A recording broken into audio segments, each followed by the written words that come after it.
Shalom, bien-aimés dans le Seigneur. Bonsoir et bonjour chez vous, ça dépend de l'heure que vous allez encore une fois nous rencontrer. Nous sommes votre émission aimable Approche. Nous nous approchons auprès de vous pour vous communiquer la pensée de Dieu. Et nous nous approchons auprès de vous pour qu'ensemble nous puissions bâtir notre foi. Et jusqu'à ce que le Seigneur reviendra, qu'il vienne nous retrouver dans la foi. Bien-aimés dans le Seigneur, nous continuons avec cet enseignement que nous avions commencé à parler depuis le début du mois, parlant sur la famille. Et aujourd'hui, nous allons encore nous révéler de grands mystères. Je vous avais promis faire la continuité sur Ésaü, savoir si réellement il a vécu l'amour de Dieu ou pas. Et c'est sur ça que je voudrais un tout petit peu parler la journée d'aujourd'hui. Genèse chapitre 33, nous allons lire à partir du premier verset. La Bible dit: Jacob leva les yeux et regardait, et voici Ésaü qui arrivait avec 400 hommes. Il répartit entre Léa, Rachel et les deux servantes. Il plaça en tête les servantes avec leurs enfants, puis Léa avec ses enfants, enfin Rachel avec Joseph et lui-même. Puis il passa lui-même devant eux, et il se prosterna en terre 7 fois, jusqu'à ce qu'il fût près de son frère. Ésaü courut à sa rencontre, et l'embrassa, se jeta à son cou, et le baisa, et ils pleurèrent. Ésaü levant les yeux, et vit les femmes et les enfants, et il dit: Qui sont ceux-là que tu as là? Et Jacob répondit: Ce sont les enfants que Dieu a accordés à ton serviteur. Les servantes s'approchèrent, elles et leurs enfants se prosternèrent. Léa et ses enfants s'approchèrent aussi et se prosternèrent. Ensuite, Joseph et Rachel s'approchèrent et se prosternèrent. Parole du Seigneur. Vous savez, la fois passée, je vous ai dit, Ésaü, quand il s'est retrouvé déchu, il a suivi son père plus de 2 ou 3 fois pour lui demander: Papa, est-ce que tu peux me bénir aussi? Le père lui disait: Il n'y a plus de bénédiction pour toi, j'ai déjà donné tout à ton frère. Et le frère Jacob, qui était parti auprès de son oncle Laban, l'oncle qui était devenu son beau-père, Ésaü s'est dit: Mais si je dois rester ici, comment je dois vivre? Ce que je peux faire, c'est partir vers une personne qui peut se ressembler à moi, une personne qui peut aussi avoir connu les refus. Et la Bible dit: il est parti en route pour aller chez Ismaël, vers le désert de Beersheba. Ismaël vit dans la contrée du désert de Beersheba. Actuellement, c'est ça la ville de Dubaï, la ville la plus sollicitée par plusieurs personnes. En fait, c'est un désert, mais tellement qu'il y a la promesse de la lignée d'Abraham, parce qu'Abraham avait 2 promesses: les sables de la terre et les étoiles du ciel. Beaucoup de gens aujourd'hui fréquentent le contrée là. Vous savez, dans les déserts, il fait chaud. Mais à Dubaï, ils se sont organisés jusqu'à tel point qu'il y a une fraîcheur qui vient des climatiseurs. Je m'imagine, franchement, ils sont forts. Mais c'est dans ces contrées-là que vivait Ismaël. Et le fils Ésaü s'est dit: je vais aller au moins vers lui pour le voir et lui montrer la mauvaiseté de cœur qui règne dans cette famille. Parce que je parle toujours de problèmes de famille. Lorsqu'Ismaël apprend que son frère était en train de venir, Ésaü, la Bible dit: il a embrassé, il a accueilli, c'était un moment de joie, de pleurer, de méditation. Il dit: moi j'étais aussi dans cette lignée-là. Mon père Abraham m'avait chassé avec ma mère. Il m'avait donné seulement de l'eau et les pains. C'était terminé en cours de route. Maman m'avait jeté. Quand maman m'avait jeté, c'est alors que j'ai pleuré. C'est en pleurant, j'étais tombé sur les épines. Le Seigneur a écouté le cri de mes plaies. C'est alors qu'il dans le désert, une source d'eau est jaillie. Et j'ai décidé à partir de cette source d'eau-là, faire ma contrée et vivre ici. Et c'est comme ça que je vis ici. Oh, Esaü lui dit, moi aussi, je connais des problèmes. Tu connais Jacob, il a pris les droits d'aînesse. C'est lui qui est venu les plus bénis de la famille. Mon père l'a béni. Et quand j'étais par là, il est parti chez tonton Laban. Alors j'ai dit, je ne pouvais pas rester comme ça. Je ne pouvais que venir vers toi. C'était la rencontre de deux personnes qui étaient déçues. Deux personnes déçues de leur famille. Alors, Ismaël lui dit, alors mon frère, tu es venu vers moi, qu'est-ce que tu veux que je te donne? Esaü lui dit, mon frère, je vais marier ta fille. Il dit, tu veux marier ma fille? Qui alors tu veux épouser? C'est alors qu'il lui dit, non, je vais marier Nebaïoth, ta fille. Nebaïoth veut dire le son de la trompette. Je voudrais dire quelque chose. Quand tu traverses le temps difficile, cherche le son dans les oreilles. Cherche le son. Quand tu vis les déceptions, quand tu vis les calomnies, quand tu vis des problèmes dans la famille, cherche la musique, mais dans les oreilles. Bien-aimé, on prend Nebaïoth, on donne à Esaü. Et pendant qu'on lui donne Nebaïoth, on dit non, mais on ne peut pas te donner seulement Nebaïoth comme ça. Nous allons faire ceci. Nous te donnons beaucoup de biens, 400 têtes de bœufs, 400 têtes de vaches. Tu vas prendre le mouton, tu iras avec notre fille et tu iras faire ta vie. Mais on t'ajoute 400 serviteurs. Mes frères, chers hommes de Dieu, vous vous imaginez si vous marchez en cours de route en tant que pasteur, vous avez 400 personnes. Est-ce que vous sentez la gloire? 400 personnes sur l'avenue, vous êtes en train de faire l'évangélisation, vous êtes en train de parler dans des familles, 400 personnes. Alors, Esaü marchait avec 400 personnes. Une personne déçue et refusée de chez eux, qui est partie se rencontrer avec un autre déçu. Mais la personne qui a été déçue en premier, mais qui était consolée par le ciel, vient consoler la deuxième personne qui est déçue, en lui donnant une femme qui s'appelle son de la trompette et en lui donnant 400 travailleurs avec le bien. Et Esaü commence à rentrer maintenant dans sa famille pour venir voir celui qui était devenu leur aîné. Jacob, tu es aîné, n'est-ce pas?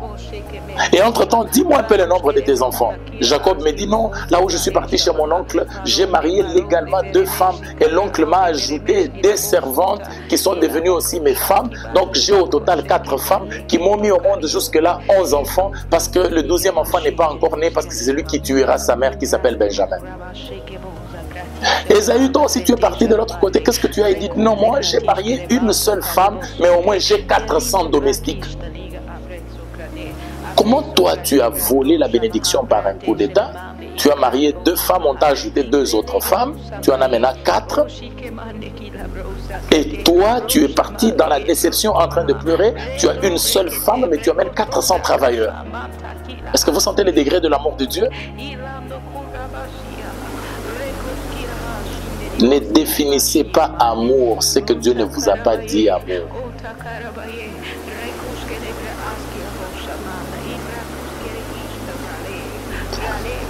Jacob apprend que son frère était en train de venir et qu'il avait 400 personnes. Il dit, oh là, la guerre commence, moi on va me tuer.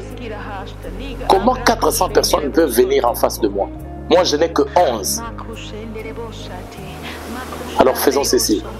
Nous allons nous disposer de façon que si les 400 personnes commencent la guerre, que je ne puisse pas vous perdre tous au même moment, mais que je vous perde selon le classe. Jacob était tellement intelligent que la Bible dit, Jacob place les enfants des servantes au premier plan. Il appelle Léa et ses enfants, il les place au deuxième plan. Et il prend Rachel, la femme qu'il aimait beaucoup, il place au troisième plan. Ça veut dire au premier plan, les servantes et leurs enfants, Zilpa et Bila avec leurs enfants. Au deuxième plan, on place Léa et ses enfants. Et au troisième plan, on place Rachel. Qu'est-ce qu'il voulait dire? Même si on peut commencer à tuer, Rachel restera avec Joseph. Les calculs des hommes. Et Ésaü qui vient avec 400 personnes. Jacob dit, ce verset-là m'a touché. Il dit à sa famille, on ne va pas voir la face d'Ésaü comme on voit la face d'un homme, mais nous allons voir la face d'Ésaü comme on voit la face de Dieu. Mettons l'offrande devant. Quand il viendra, qu'il voie l'offrande pour qu'il me pardonne de ce qui s'était passé sur l'affaire de la bouillie. Parce que assurément, il doit encore avoir la rancœur, il doit encore avoir un problème avec moi. Mes frères, écoutez ce qui se passe. La Bible dit, quand Ésaü s'approche, il voit des gens qui se prosternent et il y a une offrande. Il embrasse son frère, tous ils commencent à pleurer et il pose la question à son frère. Ça c'est quoi? Il dit, je te donne ça pour que j'arrive à regarder ta face comme on regarde la face de Dieu. Cher homme de Dieu, qu'on se le dise, entre Ésaü et Jacob, qui peut appeler quelqu'un d'autre Seigneur? La bénédiction des hommes est accompagnée de chagrin, mais la bénédiction de Dieu n'est pas accompagnée de chagrin. Mes frères, écoutez, pendant qu'ils étaient en train de discuter, il dit, je veux voir ta face et rester en vie. Vous savez qu'on nous a enseigné avec vous par des aînés qu'on ne peut pas voir la face de Dieu et rester en vie. C'est Moïse qui nous a amené cette école-là. Parce que lui, Moïse, quand il allait devant le roc, il n'avait pas d'offrande. C'est comme ça que quand Dieu venait, il n'y avait pas moyen qu'il puisse voir la face de Dieu. Il entrait dans le roc et quand l'Éternel passait, lui voyait le derrière de l'Éternel. Et il a laissé cet enseignement-là. Mais allez demander à Manoah et sa femme, demandez à Gédéon. Ils ont donné l'offrande, ils ont vu Dieu face à face. J'ai compris une chose, que celui qui pose l'offrande sur l'autel voit la face de Dieu. C'est comme ça que Jacob est parti poser l'offrande sur l'autel pour voir la face de son frère, afin que son frère ne lui fasse pas du mal. Mais j'ai aimé l'attitude de son frère. Son frère lui dit, garde ce qui est à toi. J'ai envie de vivre dans une famille comme ça. Oh là là. Une famille où tu appelles ton frère, tu lui donnes 2000 €, tu lui dis, est-ce que tu peux payer un téléphone? Ton frère te dit, mon frère, garde ce qui est à toi parce que moi aussi j'en ai beaucoup. Aujourd'hui en Afrique, on s'entretue pour l'argent et pour le bien. Est-ce qu'on peut avoir l'église de gens qui peuvent vivre entre eux? On lui donne l'argent pour ne pas faire du mal à quelqu'un. Il dit à la personne qui lui donne l'argent, il dit, garde ce qui est à toi parce que je ne peux pas faire du mal à mon frère.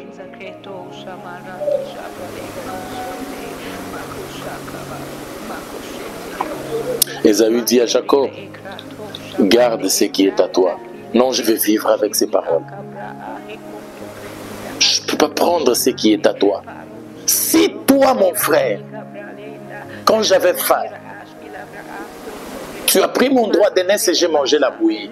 Aujourd'hui, parce que tu m'as vu avec 400 personnes, tu as cru à ta mort et tu penses me donner maintenant l'offrande pour que je ne puisse pas te tuer.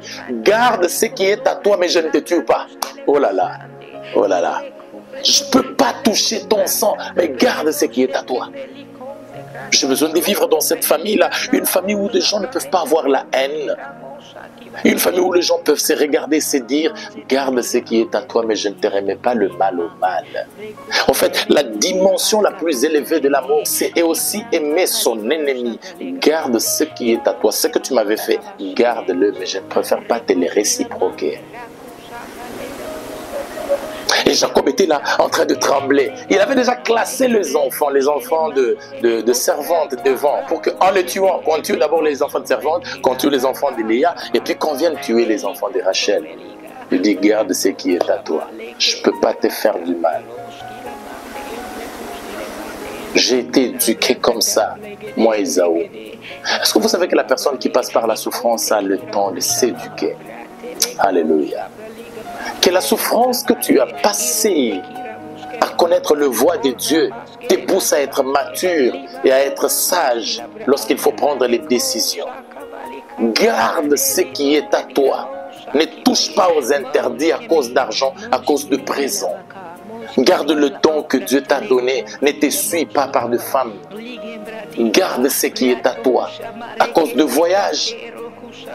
Ne cherche pas à aller en Europe à cause de voyage tout en salissant le don que Dieu t'a donné. Garde ce qui est à toi. C'est vrai que pour avoir ces dons, j'ai souffert dans le roc. J'ai cherché la face de Dieu. Il m'a donné. Mais ce n'est pas au prix que tu me donnes 5 000 € et que tu m'amènes à l'Europe que je dois abîmer l'alliance avec Dieu. Garde ce qui est à toi. Je préfère pas rendre le mal au mal.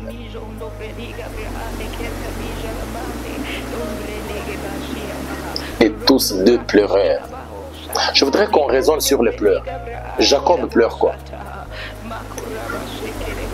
Ah, donc Jacob pleure son péché. Il pleure les mal qu'il avait fait dans le passé. Mais qu'est-ce qu'Ésaü pleure? Ésaü pleure l'amour. Il pleure le fait de rencontrer la personne qui lui avait fait le mal, qui avait fui, mais qu'il se retrouve impuissant de le faire du mal malgré la présence de l'offrande. Jacob lui dit, prends quand même. Ésaü lui dit, bon, je vais prendre. Prends quand même. Mais te faire le mal, je ne le ferai pas. Pour terminer cet enseignement de famille, je vous amène une nouvelle dimension de compréhension sur l'amour.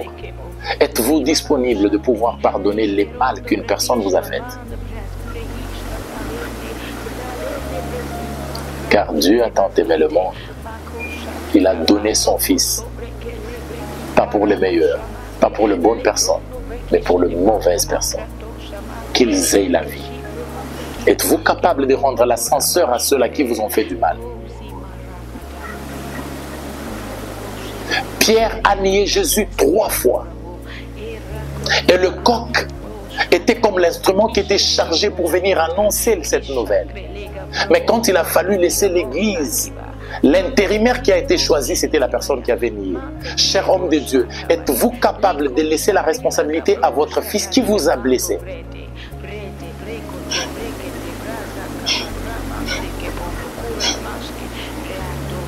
Cher homme, vous qui êtes fort, vous qui vous déclarez fort, vous qui abandonnez de femmes au nom d'aller épouser les autres, êtes-vous capable de pardonner les faiblesses de vos femmes et de faire la paix avec eux pour ne pas pénaliser la vie des enfants que nous voyons aujourd'hui entre les ruelles? L'amour, c'est aussi aimer le mal qui se cache dans l'autre. L'amour, c'est aussi rendre l'ascenseur du bien à celui qui t'a fait du mal.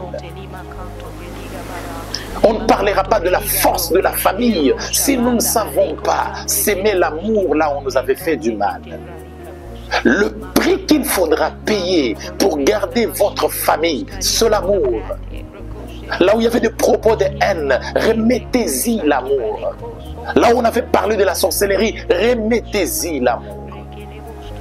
Qui va payer l'amour? Ma famille. C'est la dernière prédication du mois qui va clôturer les enseignements sur la famille. Le seul prix qu'il faudrait payer pour garder la famille tout entière, malgré tout ce que nous vous avons enseigné, c'est l'amour. L'amour, c'est de supporter. L'amour supporte tout.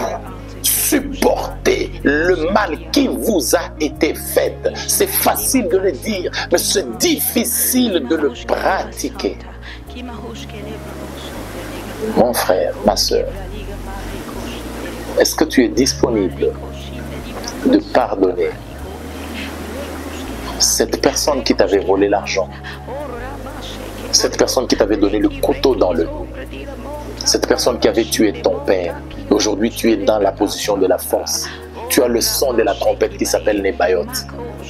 Tu vas encore tuer? Ou bien tu vas rendre? Dieu qui ne faisait que tuer par la pluie, par le prophète et par la malédiction, s'est décidé, s'est dépouillé de sa gloire. Il dit, je vais descendre moi-même sous la forme d'un homme, Emmanuel vivant parmi les pécheurs. Et il a été reçu pour la première fois par 3 personnes qui devaient représenter les 3 types de personnes qui étaient dans la famille de Jacob. Les serviteurs, la famille de Léa et la famille de Rachel. La première personne a amené l'or Christ, quand il est venu sur la terre, il était reçu par 3 personnes qui étaient sales. La Bible dit ils étaient de magiciens. Comment sont-ils des magiciens? Mais ils ont reconnu l'étoile de celui qui portait l'amour et ils sont venus vers lui. Lorsque les mauvaises personnes se rendront compte des choses qu'ils ont faites dans votre vie, que ça a été le mal, et quand ils vont venir vers vous, remettez l'amour. Remettez à eux l'amour. Je vous conseille de faire la paix avec votre frère. Je vous conseille. Regardez, depuis que votre père est mort, vous êtes restés séparés. Que l'amour de cette prédication vous unisse encore. Que les familles de la terre se rassemblent encore. La puissance d'une famille, c'est regarder le mal qui a été fait et le manger par le fruit de l'amour. Ésaü est impuissant de tuer Jacob à cause de l'amour. Tu m'as volé ce qui était de précieux, d'être aîné, et maintenant que je te rencontre, j'ai 400 personnes, toi tu n'as que 12. Au lieu de te tuer, je t'embrasse. Et tous deux, nous allons pleurer. Que Dieu vous pousse par le Saint-Esprit de vous embrasser avec les ennemis qui se sont levés dans vos familles pour que l'amour puisse triompher et que Jésus-Christ puisse régner au nom de Jésus. Nous sommes arrivés à la fin. Nous faisons la prière du mois. Là où tu es, tu peux reprendre ces paroles. Ô Dieu, donne-moi un cœur pur, un esprit disposé pour que je développe l'amour au-dedans de moi et que dans ma famille, je ne puisse pas prôner seulement à rendre l'ascenseur du mal, mais que je puisse faire le bien. Qui fera que dans ma famille, que l'on ne partage que les valeurs de l'amour? Nous terminons le mois avec l'enseignement de la famille en vous disant: aimez-vous les uns les autres comme le Seigneur nous a aimés. Et surtout, aimons nos ennemis. Oui, le bonheur et la grâce nous accompagneront tout le jour de notre vie. Nous vivrons dans la présence de Dieu jusqu'à la fin de nos jours, jusqu'au retour d'Élohim. Or, à celui qui peut faire infiniment au-delà de tout ce que demandons ou pensons, à lui soit la gloire dans l'Église, en Jésus-Christ, pour les siècles des siècles. Amen. Que Dieu vous bénisse.